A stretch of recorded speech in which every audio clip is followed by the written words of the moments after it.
So now, the story? We've seen so far that our two main characters are roommates, and they didn't really know each other well. But when Anning was in trouble, Wei Hang helped him, and when Wei Hang was in trouble, Anning stood by his side. Here we see that because Anning is so short, everyone was making fun of him a lot.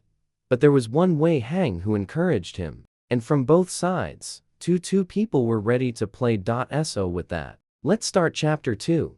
Here we see Anning's friend saying that Anning doesn't even know how to play properly. Who knows why he's doing so much for Wei Hang, when Wei Hang probably doesn't even remember him. Here we see Anning telling Wei Hang the same thing. I don't know how to play well on this. Wei Hang encourages him again, which starts giving Anning a little bit of confidence. But even then, a lot of people start saying really mean things to him and making fun of him. But the match has already started now. So Wei Hang tells him to ignore them. And Anning also decides in his mind that he will win Wei Hang's trust no matter what. Here in the match, we see that Wei Hang is really a very good player who is scoring goals very easily. In one shot, we see Wei Hang jumping really high and making a very good shot. Because of this, the other guy who came there gets extremely angry. We see Richan burning with rage. Wei Hang's team is very happy. Anning is also playing really well. Here, we see the other guy getting jealousy. Anning getting so much attention, and he immediately attacks him with his elbow. Because of this, Anning gets a really hard injury and starts falling down. Wei Hang takes revenge by pushing that guy, knocking him down too, and scores a goal. But Anning also got hurt because of this. Here, everyone is praising Wei Hang. But Anning is lying on the ground, searching for his glasses, which have broken. Here, Wei Hang picks up his glasses for him, brings them to him and says, "Are you okay?" Anning tells him, "I'm fine," thanks him, and says, "You played really well." But Wei Hang gives the credit to Anning instead and says, "You were also playing really well." But in the middle of all this talking, we see Richan has become really furious and is glaring at him very badly. Suddenly, he is about to attack him, which Anning's friend notices and shouts to warn him. Before Anning can even turn around, we see the basketball coming straight and hitting Anning, making him even more injured than before. Wei Hang immediately asks him, "Are you okay?" Anning tells him, "I'm fine." Here Wei Hang angrily asks Richan, "What does this mean now?" Richan replies, "Did you think you could escape my hands so easily? This isn't over yet." Wei Hang tells him, "I've already won the game, so stop doing all this."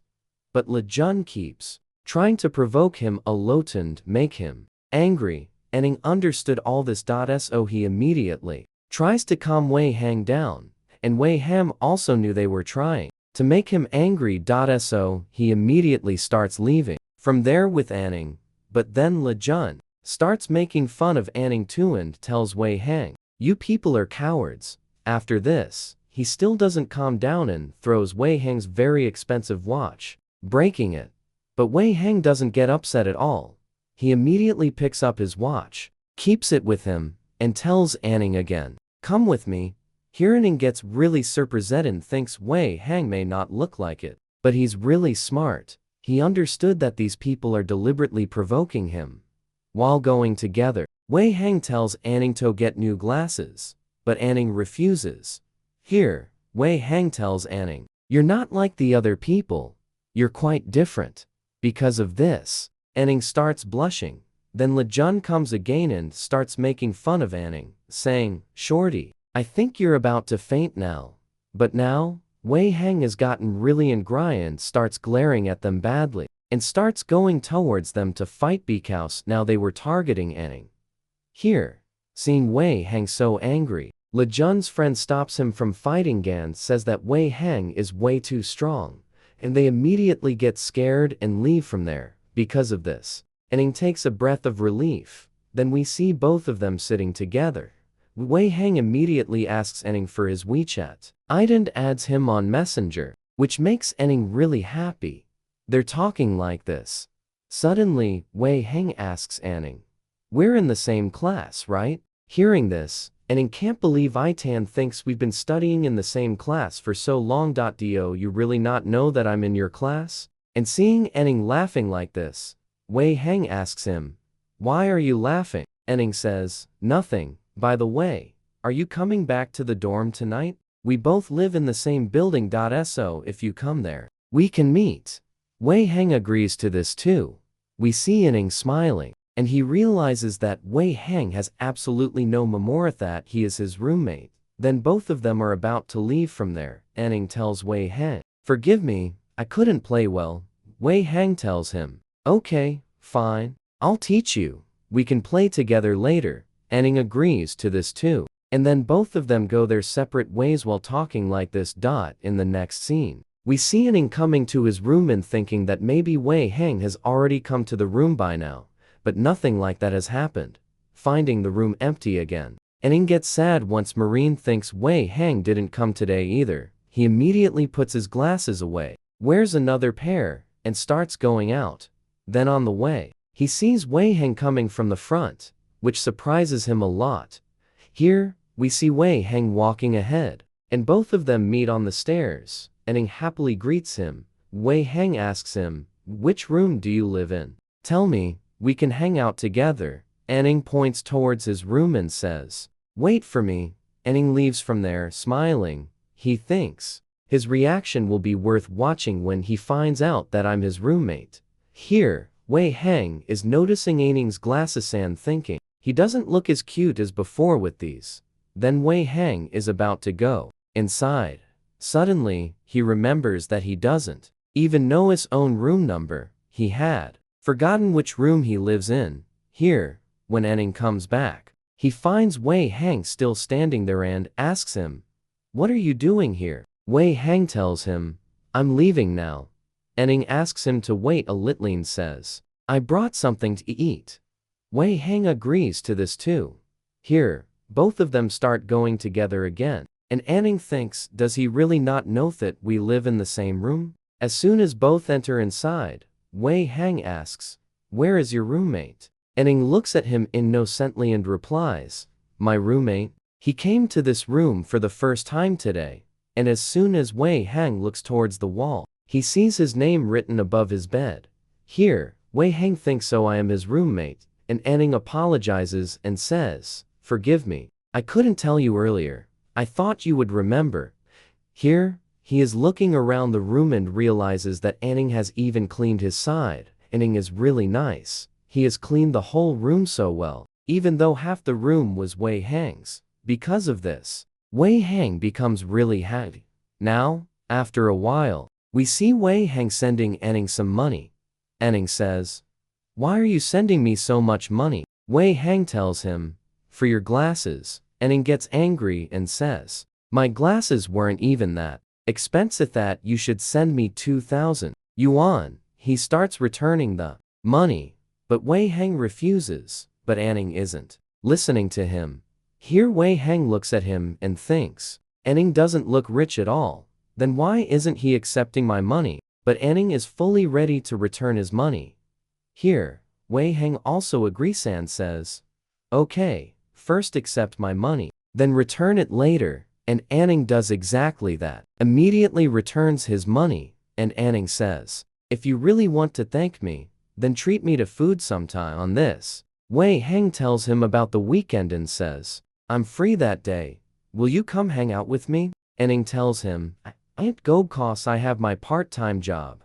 Wei Heng says, "Then can we go at night?" Anning happily agrees to this. Here, Wei Heng is saying to himself, "This is the first time I've asked someone for dinner." Anning says, "What did you say?" But Wei Heng brushes at a fan tells him, "Be ready on Saturday. Hey, I'll come to pick you up." Anning agrees to this to dot in the next scene. Anning happily tells Wei Heng, "For so many days I've been feeling very lonely, and having you here feels really nice." Wei Heng tells him, "I've always lived alone. I'm not used to sharing my room, and anyway, I'm not going to live in this room. I bought a house somewhere else where I stay. So you don't need to clean my side." Anning says, "I clean only for my own happiness. I don't like dirt." And then Wei Heng says bye and leaves from there. Anning also looks really happy.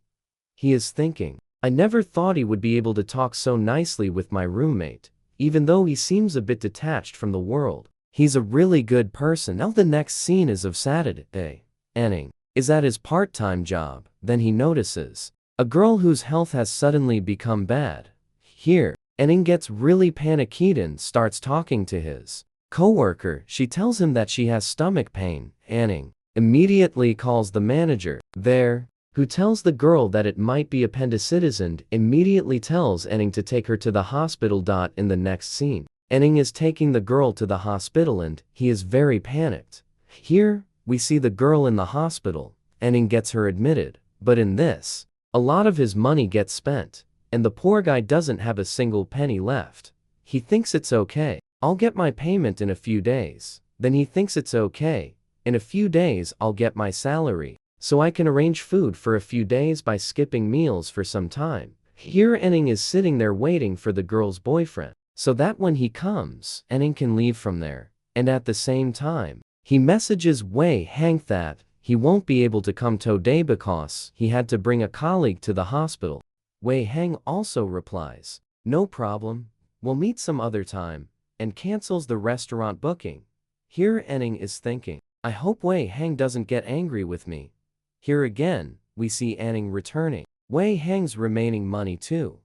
Wei Hang gets surprised and thinks, why doesn't this guy peacefully keep the money? After that, we see Anning again. The girl's boyfriend has come there, and Anning immediately tells him about the operation and appendicitis. The boy gets really panicky and says, it must have cost a lot of money, right? He immediately thanks Anning and tells him that he will return his money very soon. But Anning tells him, okay, whenever you feel like it. But the poor Anning now doesn't even have money left for food. And he thinks I will have to do one more job. Without extra work, I'll die of hunger. And he immediately calls Sumian and says, do you need a tutor? I'm ready to teach your child. Here he is trying to find a job. And luckily he gets one too. A lady has hired him to teach her son. But as soon as Anning sees the address of that lady's house, he gets really surprised because only big celebrities and very rich people live in that area. Here we see Anning reaching Luoyang district. A very pretty lady welcomes him there. She is the one who hired Anning to teach her son. Here she sends Anning to her son's room. Anning assures her that he will take good care of her son. Here we see Anning has come to teach the child, but the child looks very angry and angrily tells Anning, who said you can take my nickname. Anning immediately calls him by his full name and says, okay, I'll let study. But the boy immediately asks Anning, my mom is really nice, right? Anning says, yes, she's a very nice lady. Then the boy asks, do you know why we fired our previous tutor? Anning says, I don't have time for all these things. Come on, let's study. Here, the boy angrily tells Anning, we kicked out the previous tutor because he was trying to take advantage of my sweet moment, was trying to exploit her. That's why we removed him. Here Anning is thinking, this kid seems really sharp-minded. Kids these days grow up so fast. Then Anning immediately tells the boy, I have absolutely no interest in your mom. But here, the boy is staring at Anning very carefully and thinking he looks really stupid. His hair is also bad. And his clothes are really terrible. I'm sure he's gay. And he completely understands Anning. And a smile appears on his face. Anning tells him, so can we study now? The boy now agrees to this too. And here today's chapter ends.